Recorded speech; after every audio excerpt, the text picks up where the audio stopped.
Hey there, risers and thrivers, and welcome back to another episode of On the Up and Up. I'm your host and creator of this podcast, Janine Heinrich, and I created this podcast to encourage critical conversations, amplify the untold stories and achievements of the underrepresented and underestimated, and inspire visionaries to take the next steps to pursue their dreams, whether it be entrepreneurship, art, or something else. And joining me today is the outstanding Omena Ukalege, who is a recognized diversity, equity, and inclusion expert with over 14 years of experience in the corporate world. She's also a keynote speaker and a facilitator. And today, she is the founder of Creative Jam Sessions, a network that brings people together to discuss culture, identity, and the power of difference. And I can just say on a personal level, I highly recommend you check out her events, whether you're in Germany, the Netherlands, in Denmark, in the UK, any other locations. We're all over. We're global. CJS is global. Yeah, most definitely. Mm-hmm. And your events are outstanding. So I think I wanted to just first hand the floor on to you. Thank you for joining me. Oh my God, seriously, I'm blushing. It's like, I love it. I love it. Oh my God, this is what celebrities must feel like. Well, I mean, you're kind of like a celebrity to me. I mean, I look up to you. We've become friends, but I really do look up to you. Oh, thank you. So, it always helps to hear these things, you know. Yeah. Seriously, it helps to hear these things. Oh, thank you for having me. I'm glad to have you here. Thank you. And I wanted to just quickly hand the floor on to you. Yeah. I mean, I basically gave a version of a LinkedIn introduction about you, but for the listeners, who are you? Who am I? Okay, so as you said, Omena Ukalege. I'm Nigerian born, London raised, and I now live in Amsterdam. I've been living there for 6 years. I'm the oldest child of 4 siblings. Unfortunately, my brother passed away 2 years ago. I am also, as you said, the founder and CEO of the Creative Jam Sessions. So we are a network, but we're also a consultancy as well, where we work with clients to provide them diversity, equity, and inclusion consultancy and advisory services, ranging from anything from strategy development right through to supporting them around setting up an ERG, or if they have an ERG, so that's an employee. Oh God, I forgot the. ERG, employee resource group. If they have one that's existing, we then help them in terms of refining and defining this resource group does within the organization. So one of the things we're doing is how to embed a rewards and recognition process as part of that for those that work within the leadership team of the ERG, because we see that, and as both you and I know, it's at times what being in an ERG is a thankless job, because this is side of desk. You're doing this alongside your day job. And there is no form of kind of like, how is this embedded in my performance? How is this acknowledged in my performance evaluation? What sort of recognition do I get in doing this? What face time do I get with leadership? I think that's very important. But also, what kind of training do I get as well? Again, I think it's very important to train and upskill those that sit within these leadership teams and employee these ERGs. So, I mean, that's just one of the many things we do. But our bread and butter and thing that makes CJS amazing is the fact that we have these events. So, it started off in the Netherlands, in Amsterdam. 2019, I said, hey, I'm going to start, fuck it, I'm going to start my own network, as you do, as an expat, new to the Netherlands, new to the city of Amsterdam. That's impressive. Yeah, I mean, I don't know. I'm just one of those people. Like, I thought, I have many sayings. One of them is you learn, you coulda, woulda, shoulda. And I don't want to live a life of coulda, woulda, shoulda. So I just said, fuck it. If it fails, so what? At least I tried. I have no regrets. And then when it went from 30 people in someone's apartment where we served, we had wine, we had fried chicken, which was amazing. People still talk about the fried chicken. We should bring that back. It then went on to the next one being 100 people, and then the next one being 180 people at this event. And I was like, oh my God, I've tapped into something that kind of really wasn't existing within the city, within Amsterdam, within the sort of creative community. And then, so we still hold these public events, not just in the Netherlands. We've actually expanded across Europe. We've done Berlin, obviously. We're doing one again this Friday. So, if anyone out there, come. And then we've done Barcelona. We've also done Stockholm, which was amazing. And we've done the UK, obviously. We've done virtual sessions in the US. And we're now looking to sort of branch out to Asia.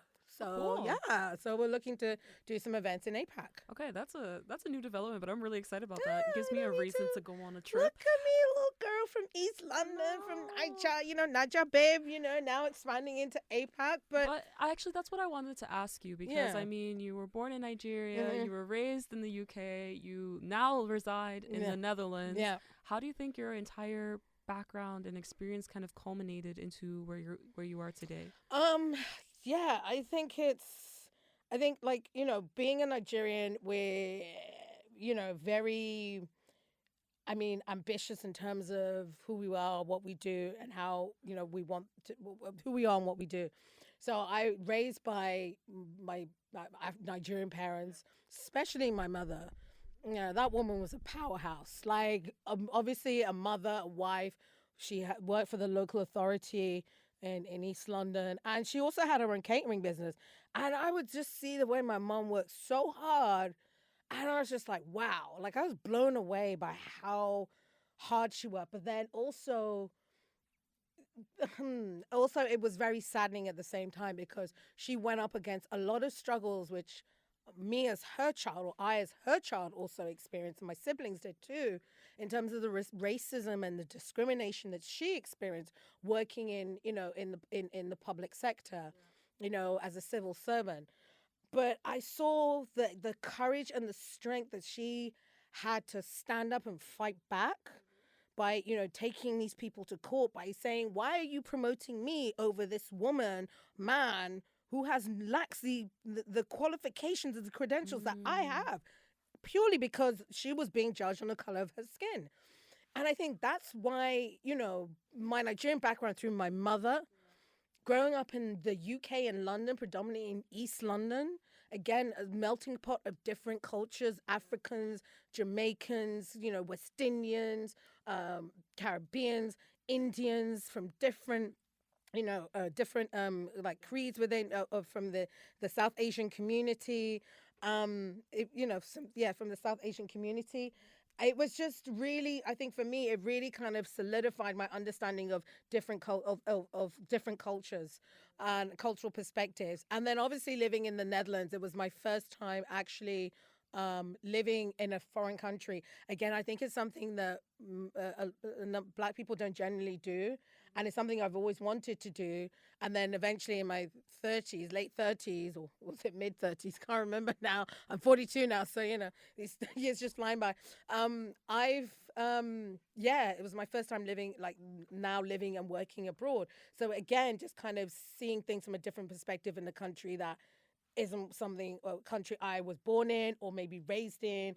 How, again, like if you look at Amsterdam, it's a melting pot again of different cultures, expats, white Dutchies, but also those from the Dutch Antilles, so people from Curacao, Suriname.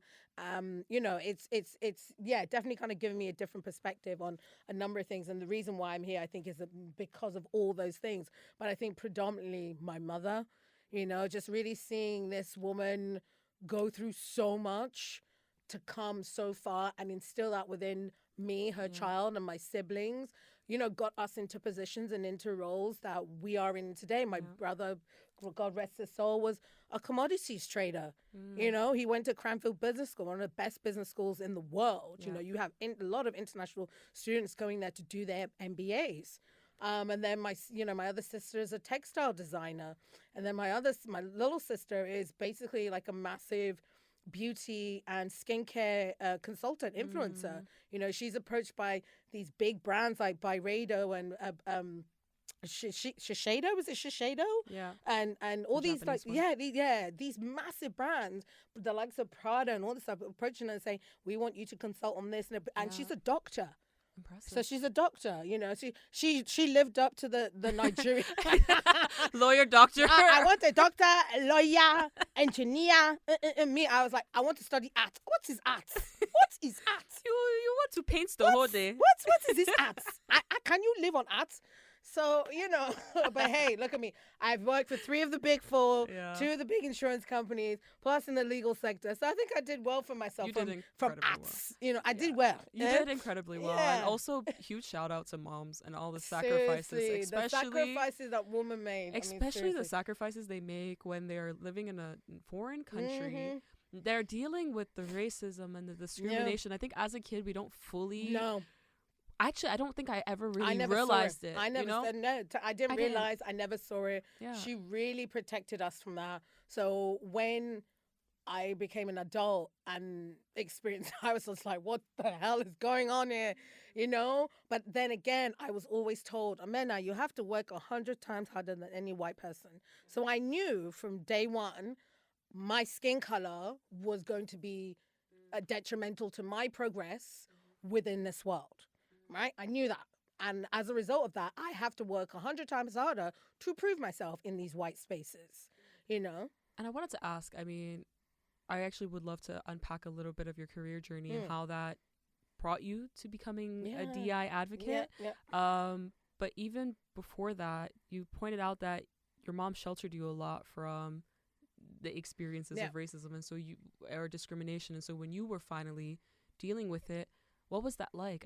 Did you recognize that you were experiencing those things, or did you even have the words for it? No. Okay. No. And I think, I think this is a story that I'm sure other will resonate with many Black people, is that, we go through this, like, I think that was racist. Was that racist? I'm not sure if that was racist. And then you start gaslighting yourself, right? Yeah, and like, let me just go and ask Janine. Janine, so this happened, right? So this person said X, Y, Z, and then I said, and then you're like, yeah, that was racist. And I went, oh, okay.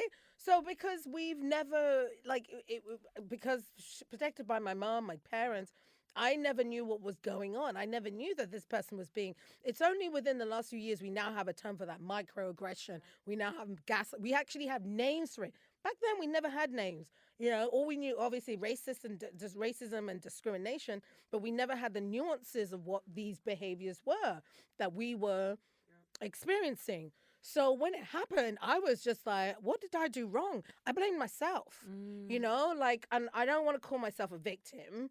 But, and I'm not a victim, but I am or I'm not. I don't know. I don't want to call myself, but it's just like it's this thing you do. You blame yourself when it's not your fault because you start thinking, maybe if I didn't do this. Maybe if I didn't do this, or maybe maybe I said something to make them behave this way or think this way. If I was maybe a little bit quieter. And I've always been, but this is the thing, I've always been quiet. Like, I've had to, now I'm loud and out there, but I've always been that lower my voice, lower myself.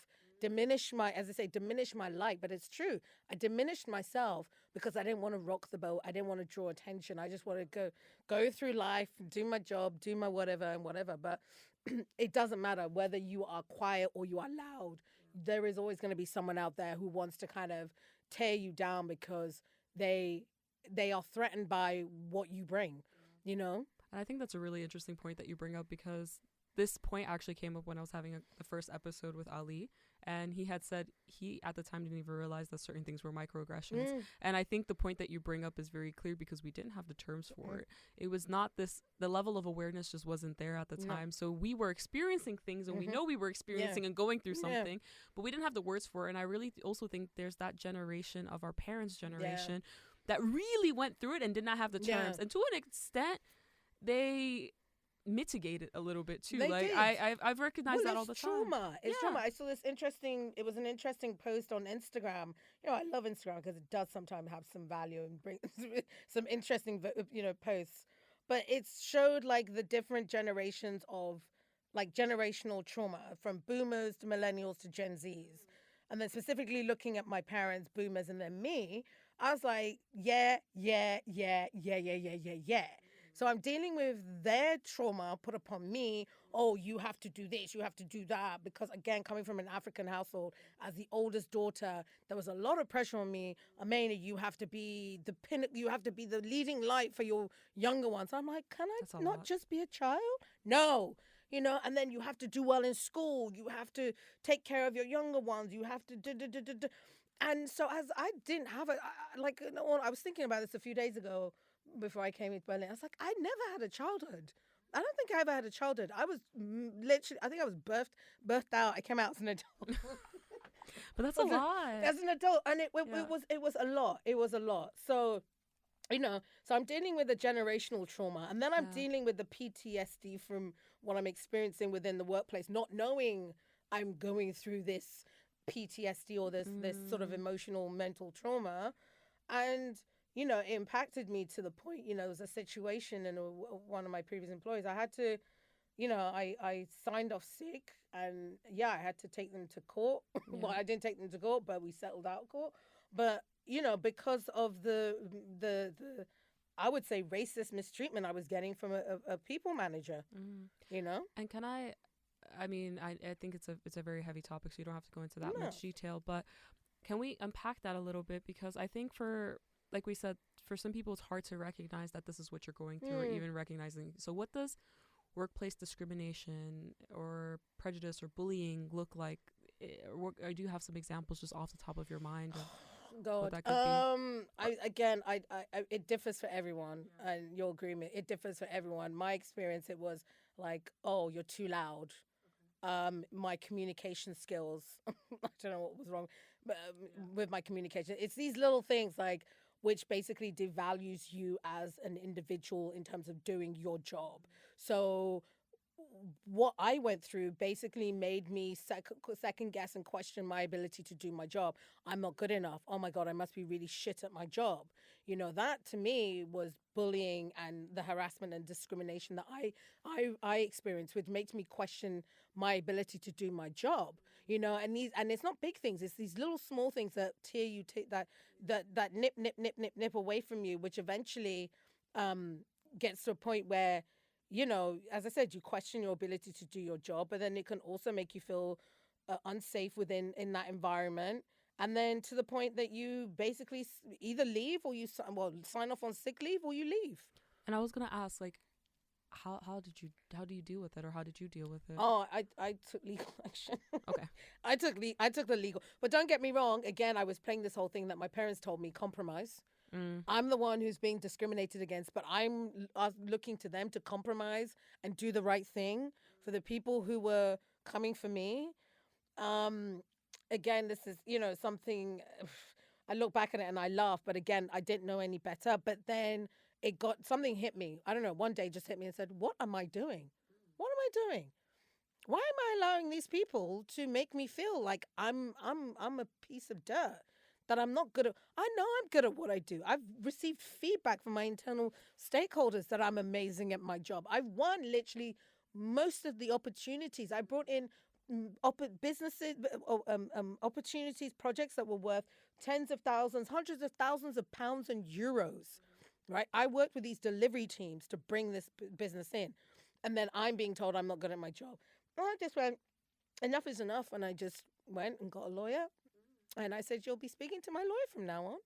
Wow, that takes an incredible amount of strength. It was, Janine, I'm not like, like I said, I was diagnosed with depression and anxiety 10 plus years ago. And this was going on during the height of the depression when I was initially diagnosed. And it was tough. Yeah. There were moments I would just cry uncontrollably, break down. My family were worried about me. Like it was tough. Yeah. But I came out of as I said, took the legal action. I was walked away with money. I was very, lucky. But again, with most organizations, they know it's best to settle out of court. And I took the time off. And I think this is the thing that we should do. Like whatever route we take the time off. I took 9 months off. I didn't jump in straight into another job. I traveled. I rested. I used some of that money to help out my family, do this, that, and the other. But I just rested. Yeah. And then really thought about, okay, what are my non-negotiables when I go into a new job?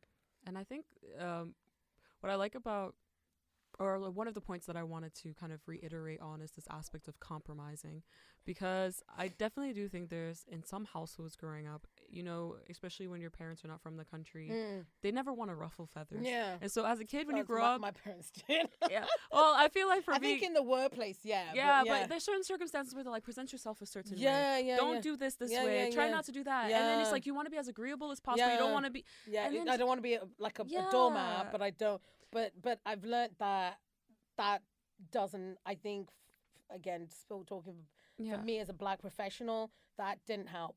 exactly. Whether I was loud and whatever, or it didn't help. It didn't work. And I agree, because same for me. I have realized none of that serves me. No, it doesn't. It's giving me absolutely nothing. No. When I sit in my power and I sit in who I am, Mhm. I've had more success in those situations Exactly. than I have trying to be more palatable Pal- or more yeah, cookie pal- cutter to fit into a certain environment. I don't want to be palatable to anyone. I'll No. be palatable to myself. That's what I'll Yeah. be.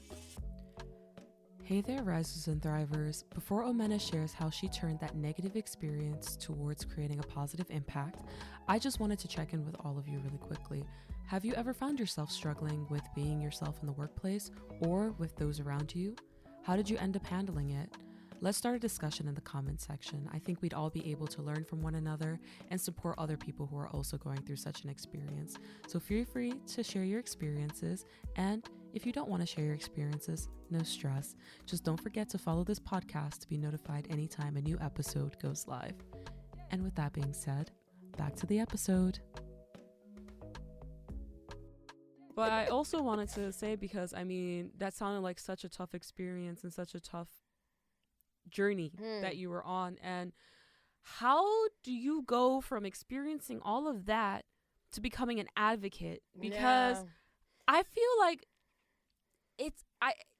I think for some people maybe they would see it as very logical, like, okay, you went through this, so now you speak up for it. But it's hard to speak up, Yeah. and it's hard to fight for something where Yeah. you've experienced it on a Yeah, because sometimes it's just painful easy. level. It's like, okay, I've dealt with it. I'm just gonna now sink back into the background and Yeah. just live my life in peace and not have to deal with this ever again. Yeah, because isn't But- it a bit like reliving Yeah, it it's like every time you reliving the trauma over and over Yeah. again. But then I like I said, my mum plays a great role in this because she went through. It's like she said to me, "Omena, I don't want my children to go through what I went through." And I said to her, "Mum, we are going through what you went through."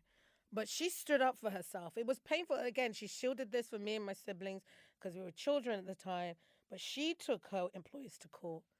You know, she took legal action, and she spoke up and said, "Hey, why are you promoting that person over me when I have the credentials and the expertise to do this job?" Mama was a highly educated woman, so she was wasting her time in that, and public civil servant, But and it didn't hit me till I grew older, till I truly understood what my mom went through and what she did.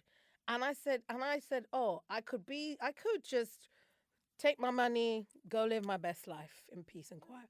And I said, no, because I have this voice now. I want to do something with it. I want to help people. CJS was a later platform. I started doing I want to help people. So every time, even now with CJS, I help people in terms of having these one-to-one conversations with them, helping them out, connecting them with people I know in my network, but just being someone that they can come and talk to, because it's very lonely. it is. So lonely. You feel like you are the only one, and it does, and rightly so. You are the only one going through this. You are. But you are not alone in sense of your pain is something that is shared with many, by many. And if there's someone out there who has gone through it, they can be someone who is like an ear that was someone to just be there to listen. Something I learned in therapy is it's not about. I'm one of those people. I don't like being told. I don't like being told what to do. I think it's my Nigerian. Me and you both. Older child. I don't like being told what to do. Don't tell me what to do. But my therapy was more about let's discuss, let's dissect, and then I got to the conclusion. I like that approach because there's different approaches when it comes to psychotherapy. That approach worked for me. And I take that approach with when I do things. It's like, I can be here to listen, because sometimes I just want you to listen because I'm just so stressed out. I'm worried. I'm in pain. And I just want someone to listen, or it's like, let's talk, let's dissect. And then by the end of it, you will have come up with the solutions yourself. And then you have a clearer mind, because you've discussed your pain or whatever you're going through with someone who's been there, who understands. and they've helped you dissect this mess and craziness in your head, and then you've come out the other way with 4 different ways in which you can move forward, and then that's how I see what I do now. Yes, I have the events and I do the consulting, but what's key to me is being able to help those who don't have a voice, who don't feel comfortable to stand up, who don't feel comfortable to push back. I can help kind of give them advice around what I went through, but also be someone who's there to just listen to them, or connect them or point them in the right direction. So that's why I chose to do this and be who I am today. I think it's someone that I always was, but little old Omena didn't know that about herself. It's sad to say that it took this traumatic experiences I went through to get me here, but it did, and now I'm doing something with it. And I think it's beautiful that you were able to channel this terrible experience to make it into something beautiful. And we've talked quite a bit about your experience, and even through that, touch base a little bit on the experience of what someone who would be going through that would feel like. But what are companies doing wrong? And what could they be doing better? Oh, God. That's a lot to unpack. I think they're doing a lot wrong. It was interesting. I had a conversation with someone before I came here about, as we both know, like companies these days is very performative. Like really, really, really, really, really performative. They just want that quick and easy. We just want to put on our website we're diverse and inclusive, or blah, blah, blah, blah, and we just want to do something and say, hey, look at what we've done, or what the employer of choice for those who are neurodivergent, or for Black professionals, or for women, or Yeah, the diversity washing is strong now, because even it's actually really sad for me to see, because it felt like diversity was such a trend for about the last 2-3 years. But it took the murder of a Black man in the US for people to start to take this seriously, but also the pains of Black people as well. But then now that has died down, you're seeing a lot of organizations are literally going back on their pledges. They've actually haven't even initiated these pledges or initiatives. They've either reneged on these pledges or initiatives, or they've done hardly anything. Or if they have done something, it's not great. It's literally very surface level, and they haven't really created something tangible and long term, which is what we're going to be discussing on Friday. Like, it needs to be long term. I find a lot of organizations, it's just the quick and easy. What's the quick win? They love saying these quick wins. Let's get a quick win. What the hell? What is quick win? When it comes to something like D&I, you don't want to, it shouldn't be a quick win. It should be long term. And that's long term. That's the question. So why do you think that this is happening with companies? Oh, I just think for them it's like was it the top dollar? Like it is. It's like it's for them. It's all about what are the I can't think of the term, but how is it going to affect them in terms of their bottom line? Yeah, their bottom line, basically. What is the investment? Because to do D&I well, you need to invest in it. Okay, it needs a concrete agenda, and it needs strong investment. If you don't have those two things, then it's the initiative is not going to succeed. Your D&I team is not going to do well. You can only do so much with limited to non-existing resources. I think, again, these are some of the areas where I think companies get it wrong. In terms of where they get it right, again, it's only specific areas. I think, again, the focus has been for 30 plus years, gender diversity, but then it only looks at it from a white perspective, a white female perspective. Companies don't look at gender diversity from an intersectional lens. Who is the person that is greatly impacted within the workplace? The Black woman.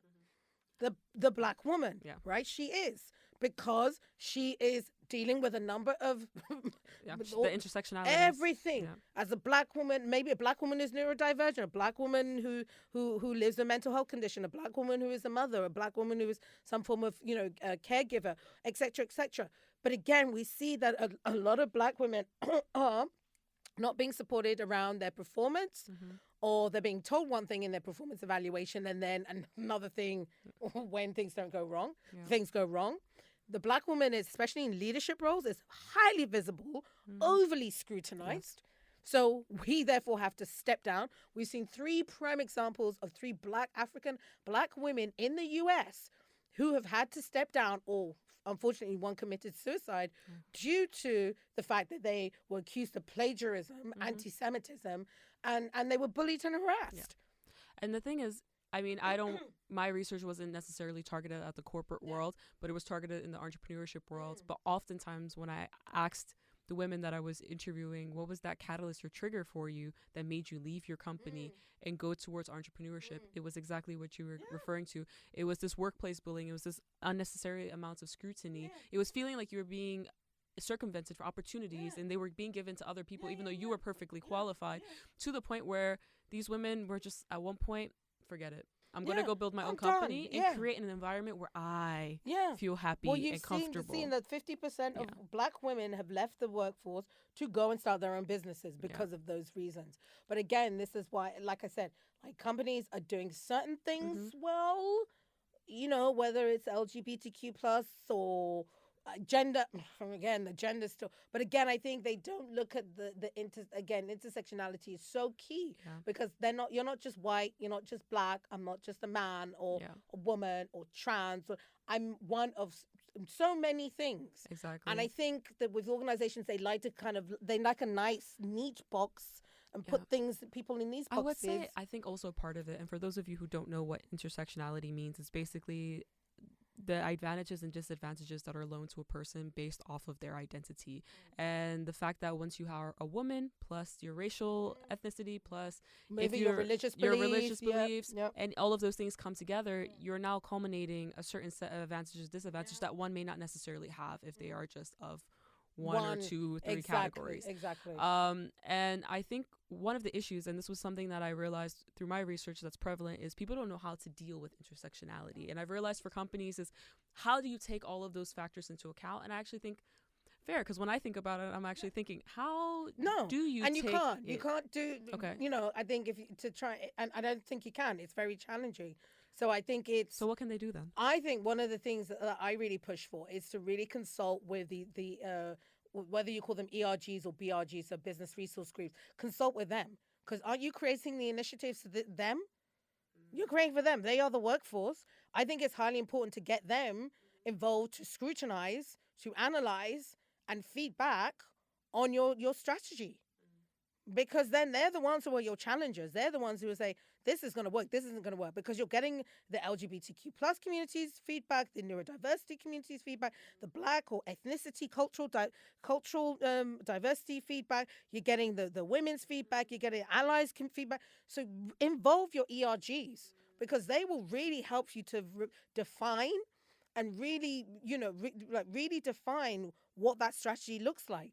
And they're the ones that are going to say, okay, and then they're also your champions. Because once they're on board, they can then disseminate that information throughout their ERG. But also you're getting them to work together as well. Because again, I'm a woman who's black. I live with a mental health condition, you know?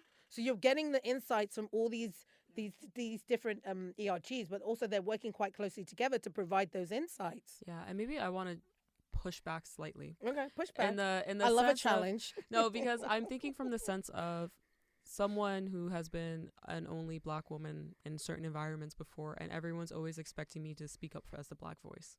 And I get a little bit frustrated by that because I'm like, I'm not here to teach you about nothing. And there was a circumstance around Black Lives Matter where my mom was in a situation where she's the only black person in a certain environment, and they basically called upon her to be the person to speak about the topic. And I was so mad for her because I was like, what you're not going to do is put my mom, you finna not gonna no, I literally we ain't about that, okay? I was like about 9 hours away. I was working in Dubai at the time. It was 4 a.m. I jumped into that call too because I was like, she's not going in there alone.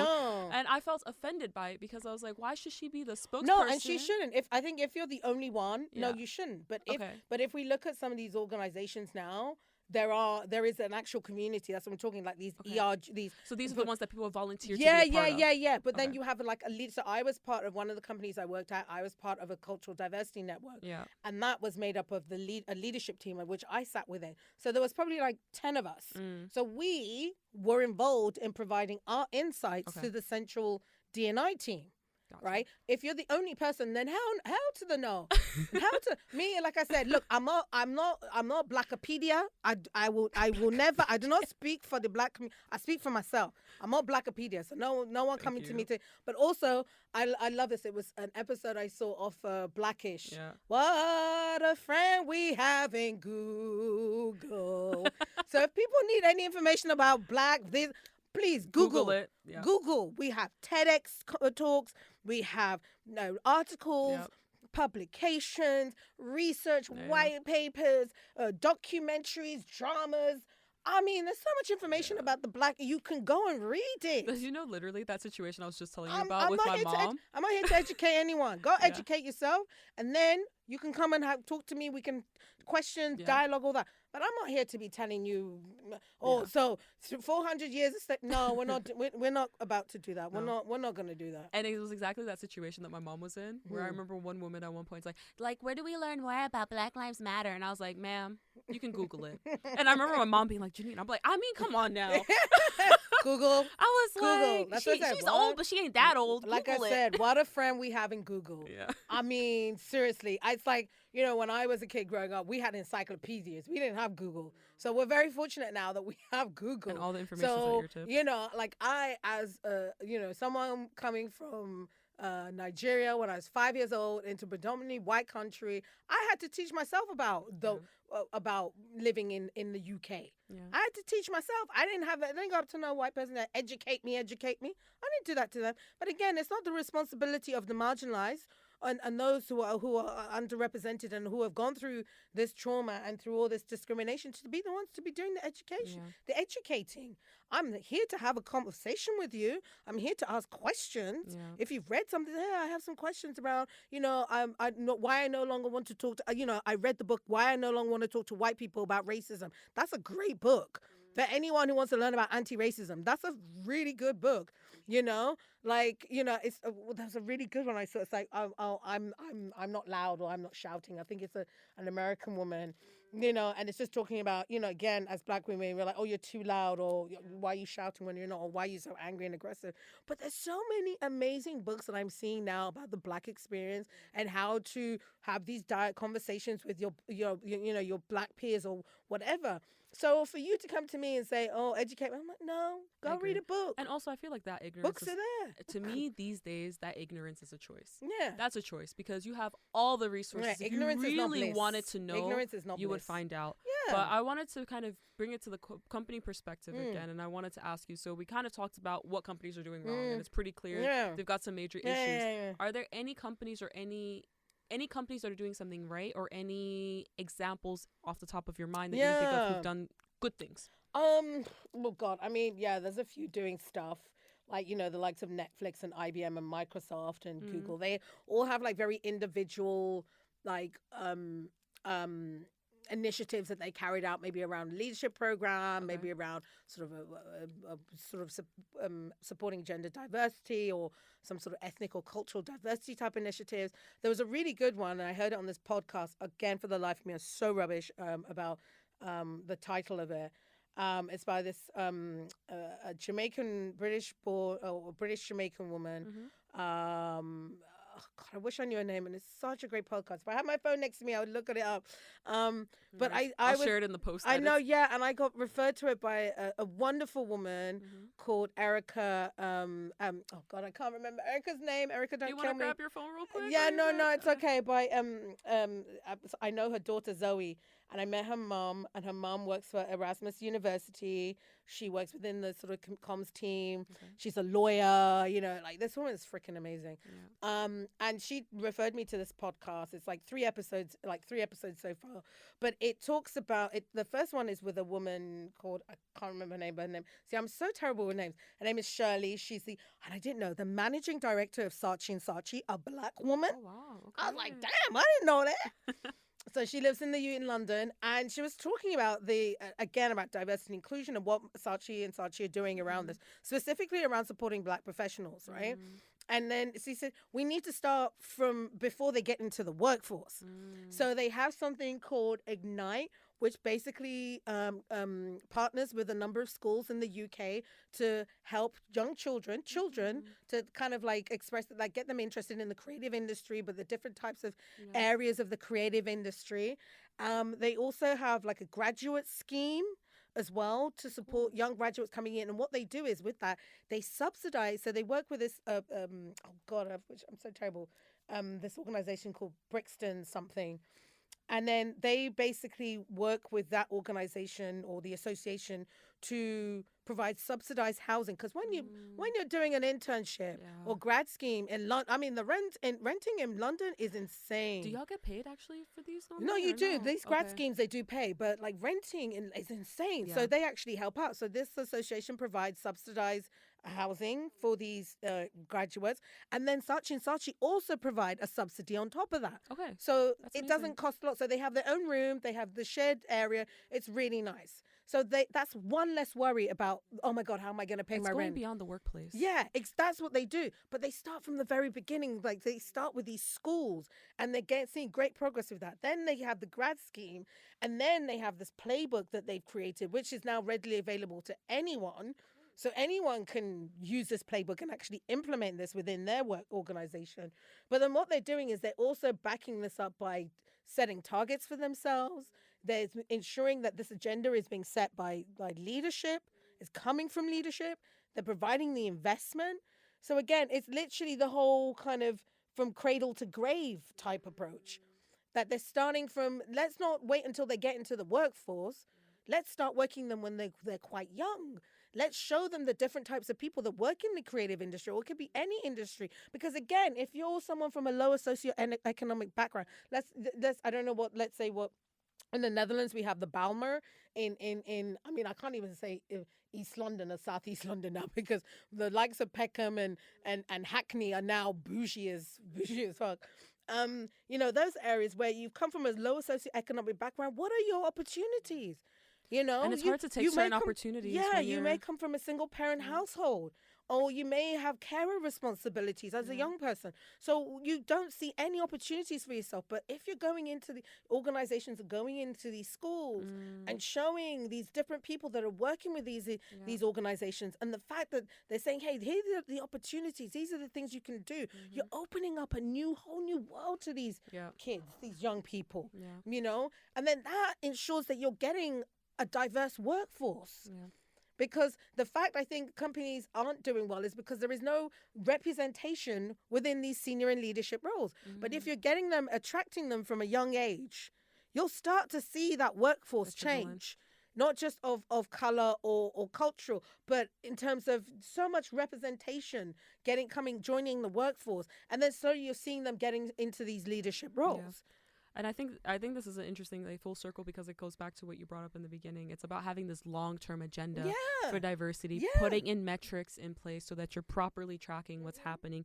You're also leadership buy-in, making sure that from the top, they are all for this from the beginning. Exactly. Right? And if we look at BLM, it was mostly from the down up. It was literally the people of the workforce or people at the bottom who were the ones who were screaming and shouting, hey, you have to, you listen, take this seriously. We were protesting and advocating, whereas it shouldn't be our job to do that. Like, I don't, again, my perspective, my other viewpoint is, okay, like you shouldn't just overly rely on leadership to do everything. I think as a workforce, we also play a role to do the work, but if it doesn't come from leadership, then no one gives a damn. They're the ones who should set the agenda. They're the ones who allocate the budget and the investment. So, yeah, leadership has to be in. It has to be all sides. At the end of the day, it has to be all sides, because each side plays their own in their own way. Of course.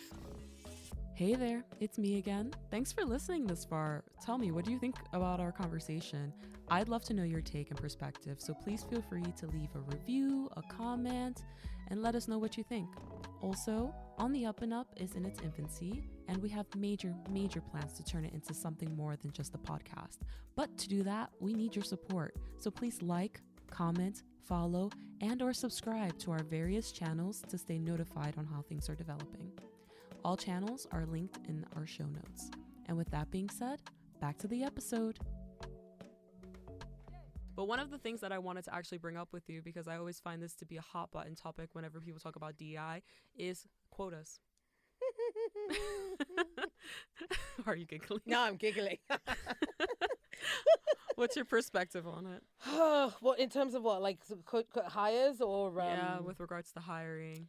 Yeah, I mean, quotas have a place if you're very genuine about it, and you're actually doing something with those quotas. Yeah. So what is the end goal for having those quotas? And I think the other part of it that personally I think quotas are very important, but they should not be the thing that you need forever. No. Because one of the things that I find very frustrating with a lot of the DEI initiatives that we've been seeing over the years is that they're so focused on acquisition, or like, not, is that acquisition the right word, but like employee hires. They're focused on attraction, attracting them. What are you doing to support the current workforce? Exactly. And what are also you doing to retain them? What are you doing? Is your environment an environment that is welcoming, that one can thrive in, or am I feeling a little hostile? No, but you're attracting people you're bringing them into a shitstorm, and you're setting them up for failure. Yeah. Because so many companies were saying, like, last year, like, oh yeah, was it last year?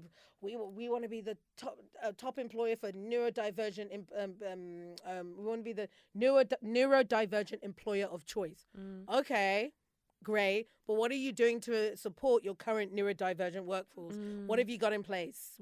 Like, especially if we look at it, most things that we as was it neuronormative, there's the term neuronormative, so those who aren't neurodivergent, things that we take for granted is very challenging. It can be challenging for someone who is neurodivergent. Not saying all, but it can be challenging. But you haven't, if we look at the structures we have in place today, from talent and recruitment right through to retention, it hasn't changed. And if you look at someone who's neurodivergent, a lot of those things don't work for them. Like the performance evaluation, especially when you're in a workplace like a Big Four. Yeah, one of the things you're marked on is networking. Come on.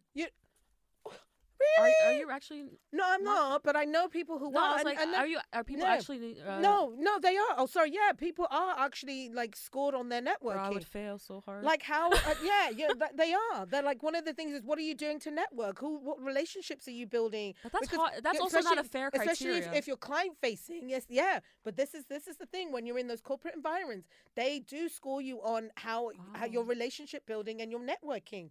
And networking is not one of the easiest things for someone who is neurodivergent. But again, it's like the structure that is put in place around the performance evaluation or the performance process is not conducive to or support someone who is neurodivergent. Definitely not. It doesn't. No. So again, how can you say you're the employer of choice? You want to be employer of choice for this specific community or group, but for those who are existing within the workforce or existing within the workplace, you're doing nothing to help them around your policies, around your processes, but also around the systems that you use. Yeah. And this goes back. What reasonable accommodation are you providing them? Yeah. And this goes back to the point that you made about getting those groups involved in helping to make the decisions to make it. Because obviously, I feel like someone like myself who's not neurodivergent, I would not necessarily have picked up on, this criteria is actually not going to be helpful because their way of interacting with other people is just different. But I wanted to also take this also to the other point, at least from my perspective. The state of DEI right now seems a little bit grim. Oh my God. We have the likes of Mr. Elon Musk. I mean, seriously. I mean, exactly. Yeah. So that's the thing. It seems like the state of it is super grim. So my question is, like, where are we going from here? Because it's like the funding's not really there.